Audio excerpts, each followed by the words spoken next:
వేరేటంత లేవు. బీడీ కాల్స్తున్నావా? బీడీ కూడా వేయడంతే ఉంది. ఇక్కడ బీడీలు కాల్చకూడదు. సిగరెట్లు కాల్చడానికి నా దగ్గర డబ్బులు లేవు. ఇది హాస్పిటల్. ఇక్కడ బీడీలు సిగరెట్లు కాల్చకూడదు. సరే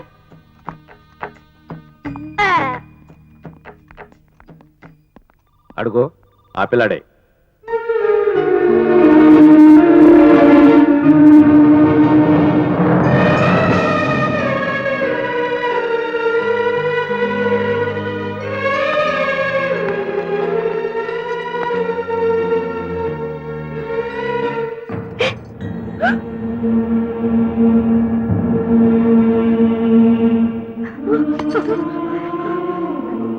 ఎవరు బాబు నువ్వు?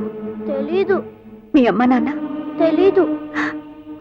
అంటే చచ్చిపోయారేమో. అంటే నీకెవ్వరూ లేరా? ఊహు. ఎక్కడుంటున్నావు? కొంతకాలం రైల్లో బోగిలు తుడిచేవాడిని. టీసీలు డబ్బులు లాగేసుకుంటుంటే వేస్ట్ అని పెట్రోల్ బంక్ లో బాయ్గా చేరాను. అక్కడ డ్రైవర్ సూరన్న చూసి తన లారీ మీద క్లీనర్ గా పెట్టుకున్నాడు. ఇప్పుడు అది కూడా పోయింది. ఏ? ఆయన్ని హాస్పిటల్ తీసుకెళ్దామంటే అన్న కోపం వచ్చి నన్ను వదిలేసి వెళ్ళిపోయాడు. ఇప్పుడు ఎక్కడికి వెళ్తావు? ఈ ఊర్లో కూడా లారీలు ఉంటాయి కదా, అడుగుతాను.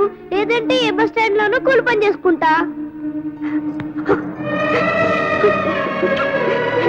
వద్దు బాబు, ఇంత చిన్న వయసులో నువ్వు ఏ బరువు బాధ్యతలు మొయ్యొద్దు.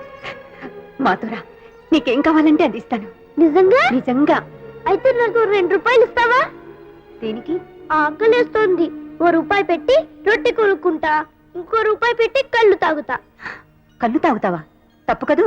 అయితే నేను వెళ్ళిపోతున్నా.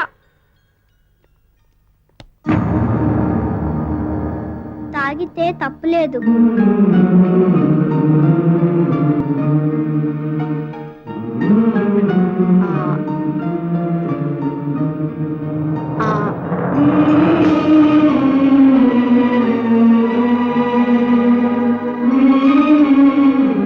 ఇంకొద్దు, చాలు. కడుపు నిండిందా?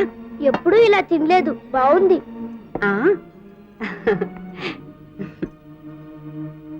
నేను వెళ్తాను. ఎక్కడికి బాబు? పని వెతుక్కోవడానికి. నువ్వెక్కడికి వెళ్ళొద్దు, మా ఇంట్లోనే ఉండు. ఏ పని చేయాలి? నాతో ఆడుకోవాలి, చదువుకోవాలి. నాకు చదువు రాదు, నేను నేర్పిస్తా. నాన్న, ఇవాల్టి నుంచి శివాజీని కూడా మన ఇంట్లోనే ఉంచేసుకుందాం. అలాగే బాబు. ఈ వాల్టి నుంచి మన ఇద్దరం ఫ్రెండ్స్, సరేనా? సరే.